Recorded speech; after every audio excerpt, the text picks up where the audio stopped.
അങ്ങനെ തണുത്ത് വിറച്ച് കിടക്കുന്ന ഒരാൾ ഇവിടെ ഇരിപ്പുണ്ട്. നല്ല രീതിയിൽ തന്നെ തണുപ്പായിട്ടുണ്ടായിരുന്നു. നന്നായിട്ട് വിറച്ചിട്ടാണ് ഇപ്പോൾ കയറി ഇവിടെ കിടക്കുന്നത്. എന്നാൽ ആ ഒരു ഇതൊക്കെ മാറ്റാൻ പുള്ളിക്കാരത്തി കൂളിംഗ് ഗ്ലാസ് ഒക്കെ വെച്ചിട്ടിരിക്കുകയാണ്. ശരിക്കും പറഞ്ഞാൽ നല്ല തണുപ്പുണ്ടായിരുന്നു കേട്ടോ. നല്ല രീതിയിൽ നല്ല തണുപ്പുണ്ടായിരുന്നു.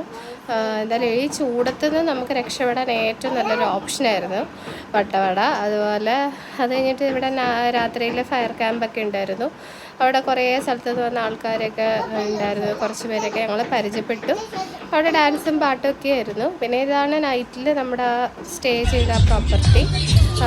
പിന്നെ നമ്മൾ അവിടെ കുറച്ച് നേരമൊക്കെ നിന്നു. അവിടെ കുറച്ച് നേരം നിന്നപ്പോൾ നല്ല ആശ്വാസമായിരുന്നു. കാരണം അത്രയ്ക്കും തണുപ്പായിരുന്നു നമുക്ക്.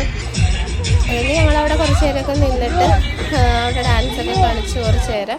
അതിന് ശേഷം പിന്നെ അത് പിറ്റേ ദിവസത്തെ വീഡിയോ കേട്ടോ. ഇത് എല്ലാം ഞങ്ങൾ പോകുന്ന ദിവസത്തെ വീഡിയോ ആണ് ഇട്ടേക്കുന്നത്.